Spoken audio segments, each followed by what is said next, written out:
Hello, Otis. Hi, Leandrea. And hello to our viewers. Now, today we join you from a very, very cold, independent beach here in Walvis Bay. I don't know why it's so cold. It's supposed to be December, Otis. Yeah, but it's going to the heat. The guys from the inland will bring the heat. Okay. Don't worry, You must don't bring worry. the heat from Bantu. they will Now, bring today we have our 138th episode of Erongo Talk. Today we're also celebrating Make a Gift Day. Yes. So I think it's perfect. We're in December. It's almost festive season. It's almost Christmas time. So let's start making those gifts. As usual, me and Otis is going to bring you the latest news, the weather and tides. And we also feature an interview with Gordon Pokolo, FNB manager for sponsorships, and Yvonne Brinkman, O2B event organizer. Now they are going to share information about the FNB Sandman triathlon, which is scheduled to take place on 6 December in Swakopmund. And then the Republican covered the swearing in of council officials in Windhoek, which happened yesterday evening, and they shared some footage of the occasion with us. Stay tuned, we'll be right back.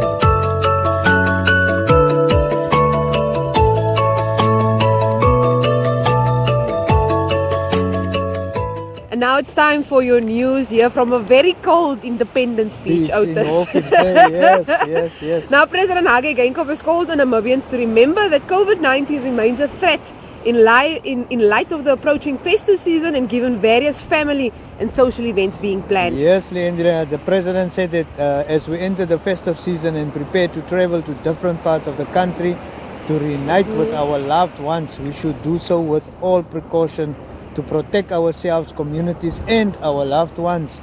He added that public health measures remains the most powerful weapon we have at our disposal, and they need to be observed and enforced at all times. No, definitely. Now, Geingob cautioned Namibians to continue observing physical distancing, maintaining hand hygiene by washing and sanitizing while enjoying festivities during this holiday season. Now, he also reminded Namibians that wearing masks correctly, not here on your chin or in your neck, over your nose and over your mouth Yes. is mandatory. Now, the president said that he observed with concern that Namibians are becoming complacent and are not adhering to the prescribed health and hygiene protocols. Yes. Geingob said we cannot afford to relax now. We must rather intensify the fight against COVID-19. The pandemic is the biggest challenge to face the country since independence, both in its nature and scope. And in terms of its effects, the pandemic has had a negative impact on our lives and livelihoods, and that no aspect of society has been left untouched. No, definitely. Now, the president said that the economy has borne the brunt of this pandemic, like all of us know.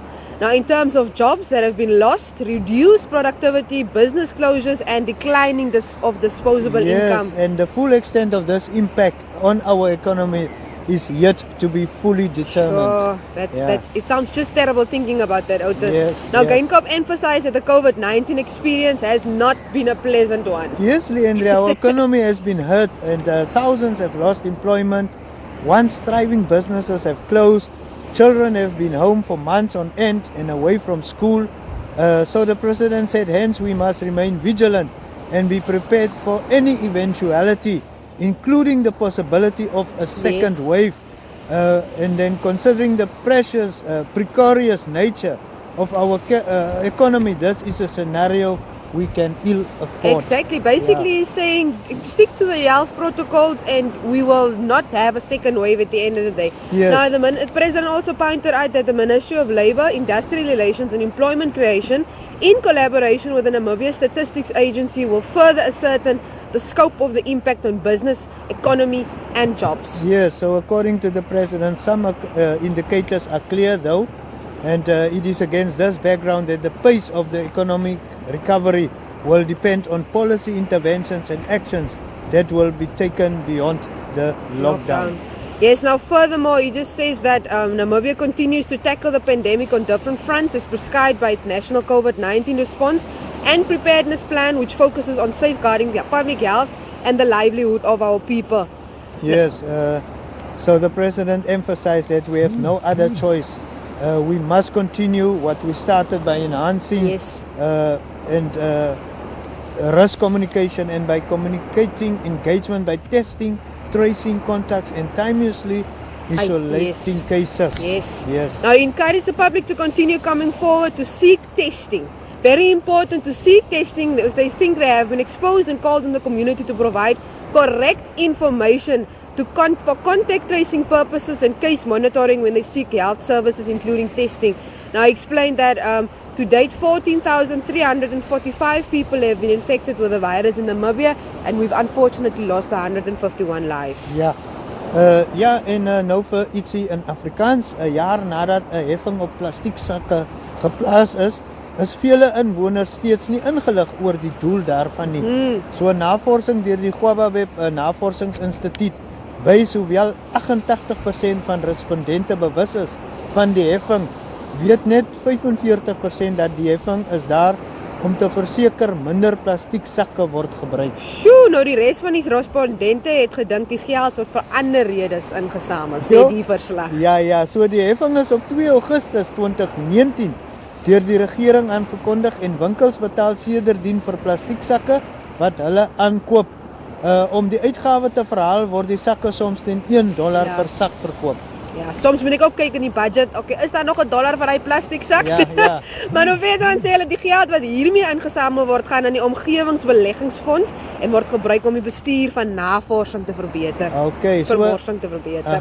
So 'n span van 12 gegradueerdes onder die toesig van die instituut het die navorsing behartig. Dit word deur die Ministerie van Omgewing, Bosbou en Toerisme sowel as die Duitse Geselskap vir Internasionale Samenarbeit geondersteun. Ja, so die navorsing is in Windhoek, op Walvis Bay, Keetmanshoop, Ondangwa en Katima Malilo onderneem, en altesaam 3751 vraelyste en 3852 waarnemings is gemaak.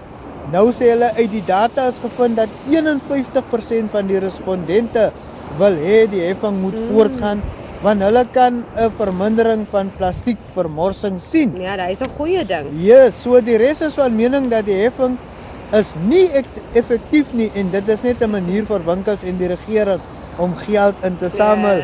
So op die vraag of enkel gebruik plastieksakke verbân moet word, wou respondente weet of herbruikbare lapsakke verskaf sal word, terwyl handelaars in die informele nedersettings gesê het hulle sal niks hê om hulle goedere in te dra nie.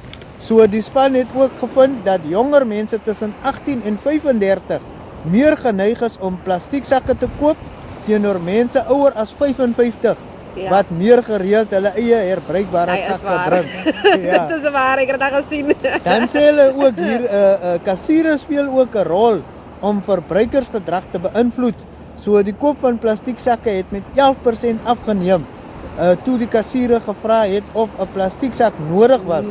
So wat 27% van kliënte koop sakke sodat kos en kosmetiese items nie in dieselfde sak geplaas word nie.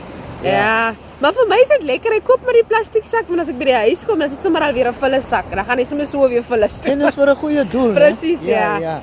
So dan weer ten laaste, the Minister of Works and Transport, John Mutorwa, officiated the start of the upgrade of the Walvis Bay to Kransberg railway line at Arandis on Monday. Now, Mutorwa said that the lack of a rail upgrade may have negative consequences on the investment at the port of Walvis Bay. Yes, so according to Mutorwa, major shipping lines have indicated that a functioning rail system is a precondition for them to stop at the port of Walvis Bay. And he said the functional and efficient transport and logistics sector is the backbone for the realization of the targets and desired outcomes in agriculture, mining, manufacturing, fisheries, rural and urban development and tourism.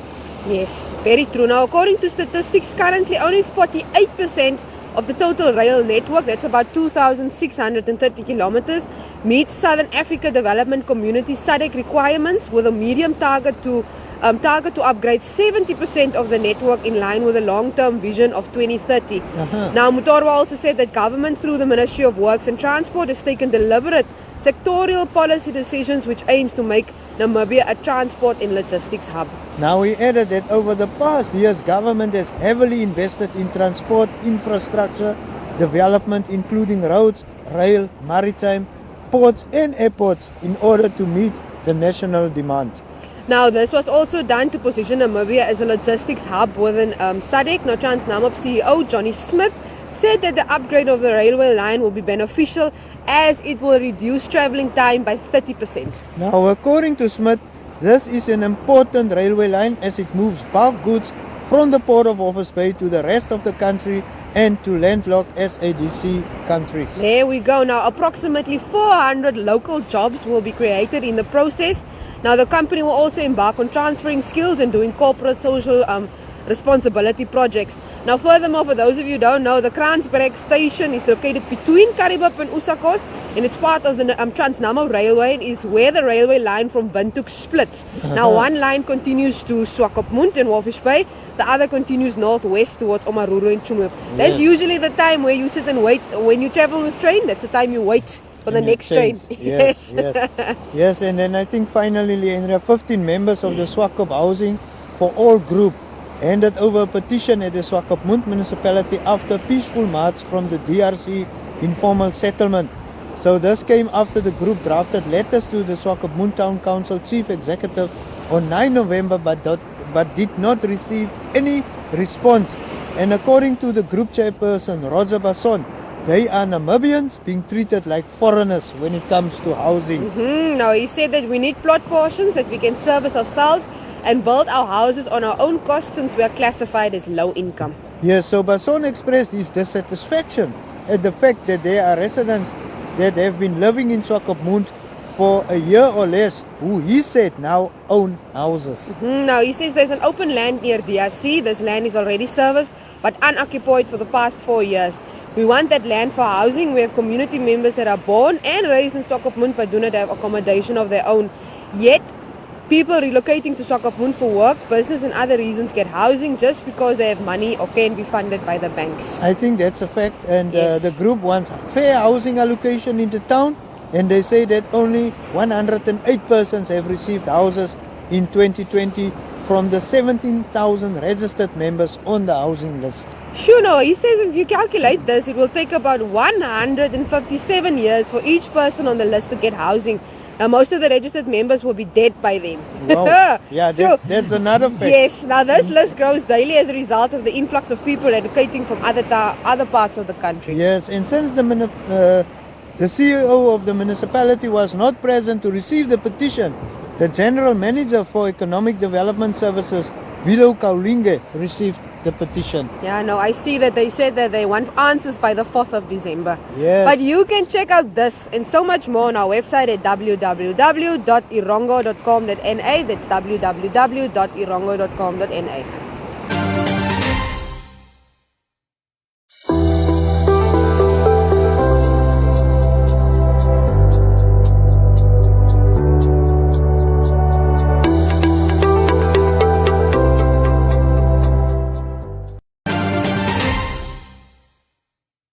In studio, I have Yvonne Brinkman from OTB, as well as Gordon Pokolo, FNB Sponsorship Manager, to speak about the upcoming FNB Sandman Triathlon.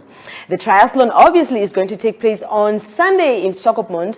This event takes place every year, you know, with participants coming from all over the world to take on the grueling competition. Now, but before we get into the interview, let's have a look at a competition that NMH is running in regard to the competition. So, I mean, if you enter, you might walk away with something. So, have a look at this video.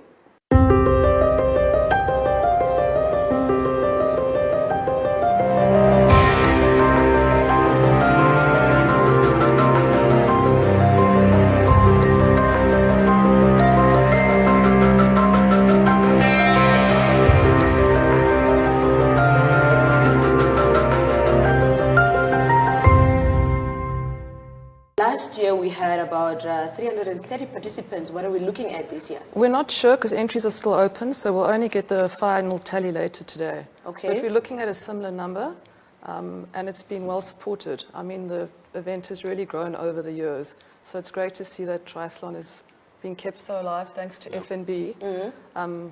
Otherwise, it wouldn't be where it is today. Yeah, I know, Yvonne. When we speak about the Sandman Triathlon, a lot of people don't actually know what this is. So maybe just take us through what people can expect on Saturday. Yeah, so is it on Saturdays or Sunday? It's Sunday. It's on Sunday. So triathlon is a race where the participants first swim, then immediately after that they cycle, and immediately after that they run. So there's no break in between. You do your swim, you go into an area which is called transition, because you're transitioning from one discipline to the other. So you transition from the swim onto your bike, and a lot of time is won by how fast you can do transition. Yeah. So triathletes tend to be quite competitive, quite focused, and quite organized, because there's a lot of equipment, because it's 3 races in one. Yeah, but it must take a lot of effort, you know, to take part in a competition such as this. How long would you say it takes? So what we've done is that we give participants an option of doing it in different ways. One, they can do it as a team. So that means one person would swim, one person would cycle, one person would run. But we also give them an option of different distances. So the ultra, which is the longest, is only for your really, really, really serious athletes. Yeah. And that's a 1.9 kilometer sea swim, a 90K bike, and then finishing off with a half marathon, a 21K run. So that's the longest event, and that can take anything from 4.5 to 7 hours. So, but then we have a shorter. We have a standard, which is slightly shorter. We have a sprint, and the shortest one is the mini. And that's really aiming at kids or people just getting into triathlon. Fantastic. And Gordon, the sponsorship aspect of this event, what is FNB's involvement? Okay, we started with this event about 13 years ago. I just had a discussion with Yvonne. It started off at the Swakop Moon Triathlon, and we changed its name to Desert Triathlon, I think. And now I think 3 years ago, or 2 years ago, we entered into a new agreement, a new 3-year agreement, and it's called now the Sandman, the Sandman Triathlon. So we've been involved for the past 7 years. We did have other corporates on board in the beginning, like the Pokolo. We had them on board. We had Puma on board as well. But now it's a fully fledged FNB Sandman Triathlon. Yeah. Just quickly on that, Limba, when FNB, when they first got involved 13 years ago, I mean, people nowadays in Namibia think there was always sponsorship in sports and big events, and there weren't. FNB and Papkowitz Megabuild were one of the forerunners to actually get involved and help start keeping sports alive. They were before their time, if I can put it like that. It wasn't easy to get sponsorships for sports events, so it's really quite commendable how they were the first to really start helping out. Yeah, the event takes place every year. Not every. Is it every year? It's every year. In December. Yeah. Why December? It's historic. So the triathlon, I think, is over 30 years old. And obviously, through those 30 years, it's gone through different organizers and different sponsorships. You said FNB's been involved the last 13 years. So it used to be more in the center of the December holiday. But when we got involved, the streets in Swakop weren't that busy. It was still a little sleepy town, quite sleepy. And with the cycle, the roads got busier and busier, so we decided to move it earlier, so not in the peak holiday season. And then it was also, so that was the main consideration. But we also, the holiday makers come, we have people from overseas that come, people from South Africa. So it's still enough in the holiday season that people who want to stay on and come for the month, come for the month. Okay. Yeah, maybe to Gordon, of course we want to keep the event as local as possible. And we have so many people that are coming in from, various countries. Obviously, that is a good thing. But why should Namibians take part in the competition? I think, like I said earlier, we had a very difficult year, especially this. It was challenging for people that love the outdoors, so much so the athletes, for that matter. And we've seen that the restrictions are slowly, being eased, and it's just good to have people back. It brings some positivity. And maybe just to answer your question, I think for Namibians, we're hungry for events. We see there's not a lot of sports events that takes place in the country. You can actually handpick where you want to participate. And I think the triathlon it's one of the highlight events, especially during December. So I think not only Namibians, but we also welcome people from the outside. I think it just gives the event, more becomes more, for people to participate. Yeah. And I think it's the competition, it lifts the competition a bit, especially if you have people from the outside participating, just to lift the standard of, of competition. So I wouldn't say we would just encourage, we encourage Namibians to participate, especially those that love the outdoors, those that love running, those that love cycling, and swimming, of course. It's a very challenging event, but I think it's really welcoming for Namibians to participate. And I think also for people from the outside. You know, Swakop is a tourist town, so everybody flocked to the coast in December. So it's also nice to, to promote our country a little bit, just for them to come and see how we do things in Namibia. Of course. And we really need them, we need the expertise of people from the outside as well. So it just lifts the competition a little bit. Yeah, you were speaking about the fact that the entry is still open. People can still register. Yeah. I actually wanted to know about the age restriction of entering a competition such as this. We don't have age restrictions because it's not possible to evaluate each person. So we have young kids that participate, and they can be as in the mini, not in the big one. They can be as young as 5, but often with their parents' help. Because so that's just an entry level. So we don't have a set restriction, because you could have a 4-year-old and their dad or their mom is swimming with them and cycling next to them and running with them. So we're just trying to encourage the sport to grow. Obviously, there's certain fitness levels that you need at every increase in the distance. And people need to be able to evaluate that for themselves. You can have a 16-year-old who's an excellent sea swimmer, or 14-year-old. And you could have somebody who's 21 or 22 and isn't up to doing the distance. So it's really about ability and people being able to assess for themselves what they can do. Of course, yeah. And we need to always speak about this, the COVID regulations and whatsoever. I know if you're in the water, you don't, the other person, the other swimmer is on the other side, so you don't need to mind about that. But looking at the aspect of the regulations, what are we looking at? So, as I mentioned earlier, it's 4 different distances. So the one thing we've implemented, and we've actually always done it in the past, is to have different start times. So every different distance is like a different race. So you don't have people all accumulating at once. And then within the different distances, they spread out.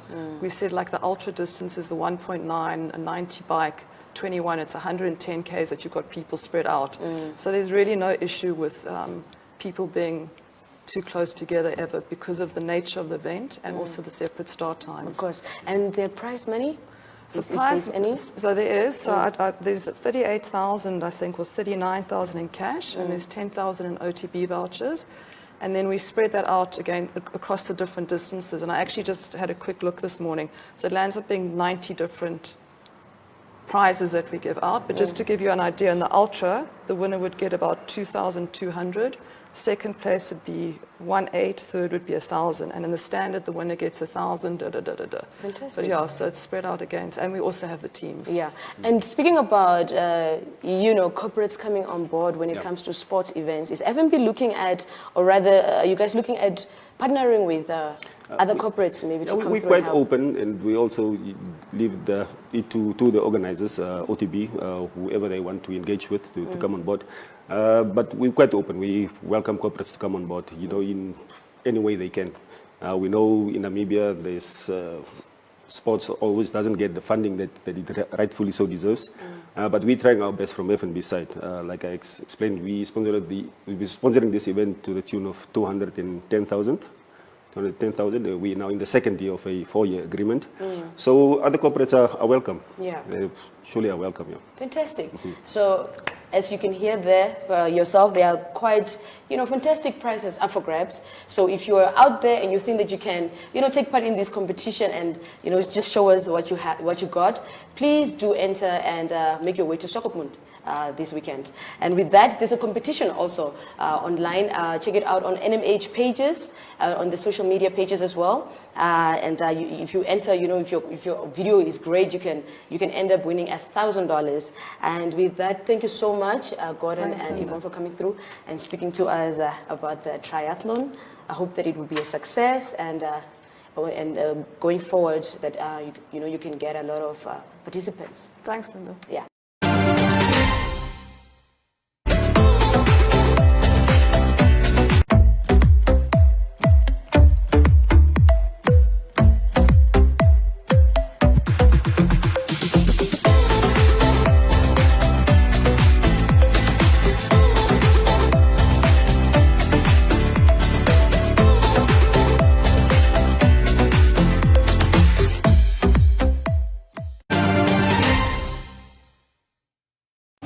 Goeiedag aan Erongo hier vanuit Republikeinse nuuskantoor in Windhoek. Nou, ons gaan binnekort 'n bietjie van 'n blaaskaas neem op Kletskompas en dan tussen Kersfees en Nuwejaar gaan daar ook nie koerante van jare wees nie. So ons deel reeds vandag bietjie met julle nuus vanuit Windhoek. Nou daarby julle het die politieke winde van verandering reeds begin waai in Swakopmund en Walvis Bay se stadsrade. Hier by ons in Windhoek het dit gisterand gebeur met die stadsraadvergadering waar Job Amopanda, leier natuurlik van die Affirmative Repositioning beweging en paarig tot burgemeester verkies is. SWAPO het natuurlik nou net 5 setels oor in Windhoek se stadsraad. Ons wys weer vir jou die stukkie waar Job gewys het hy die ketting omhoog hou, maar hy het gesê hy gaan nie daai ketting om sy nek sit nie.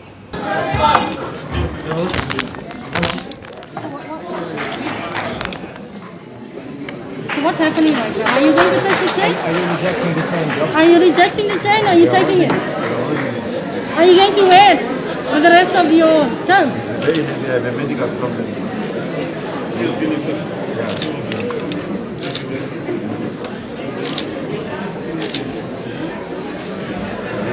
He's not wearing it, boss. What's up? I don't know. He's refusing to wear it. Huh? He's refusing to wear it. Huh? He's refusing. Are you wearing the chain? Let me get my documents.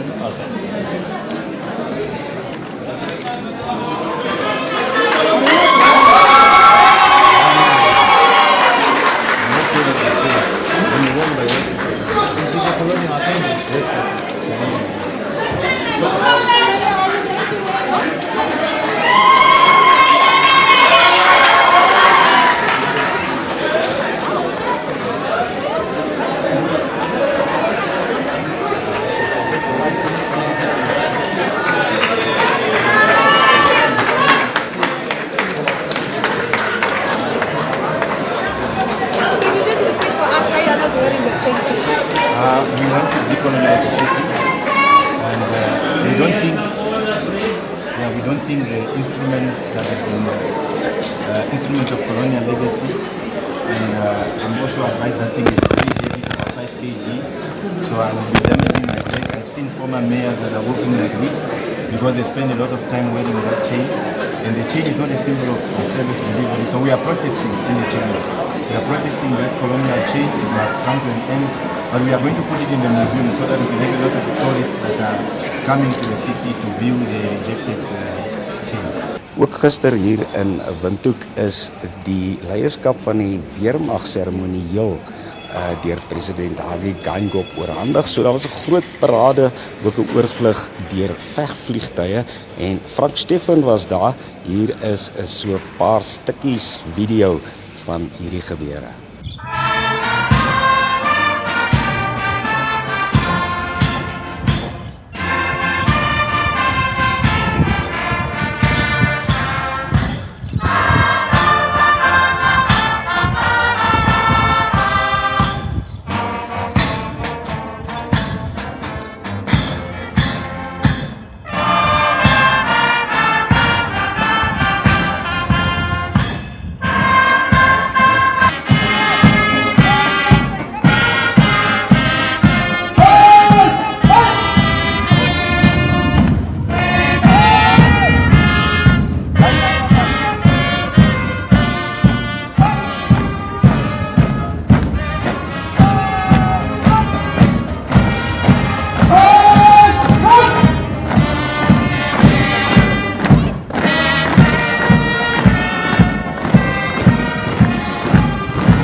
Dit is vir vandag ons nuus wat ons met Erongo Talk deel en baie dankie vir al die werk wat julle doen. Baie dankie ook vir al die lesers van Republikein in die hele Erongo streek en volgende week praat ons weer met julle.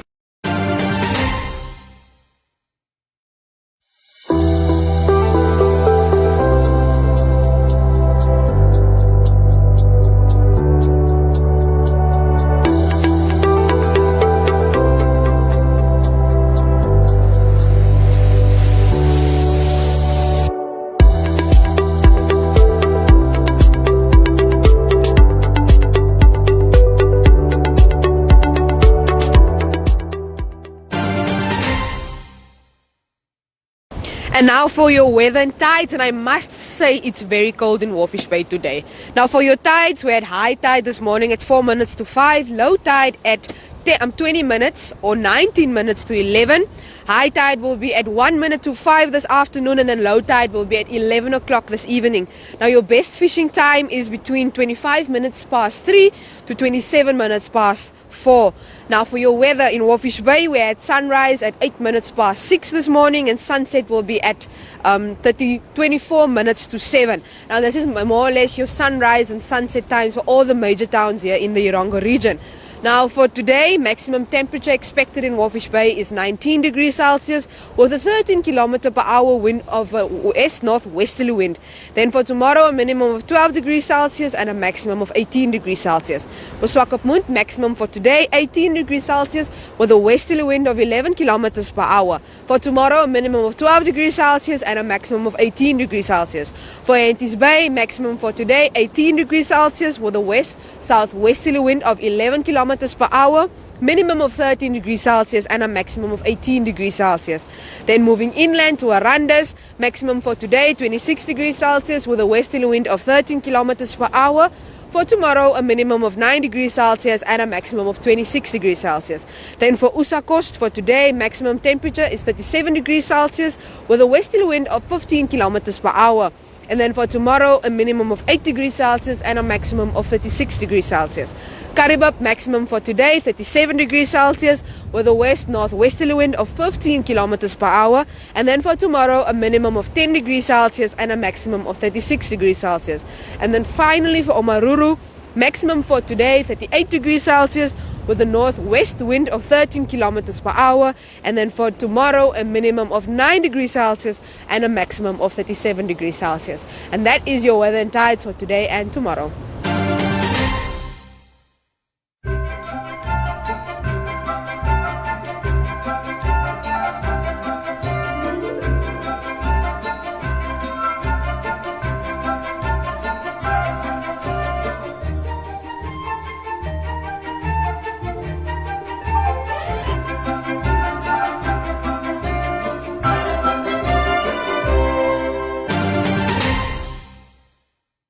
And that concludes our business for today, and I hope you, the viewers, have enjoyed our show today. Yes, no, definitely. You can also check out our website at www.erongo.com.na. That's www.erongo.com.na for the news we discussed earlier and so much more. Competitions. Everything is happening at the Erongo News website. Yes. Now you can also follow us on Facebook, on Twitter and on Instagram, or you can let us know what's happening in your town, or let us know how you're doing or what you're going to do this festive season in 0811 7040. That's 0811 7040.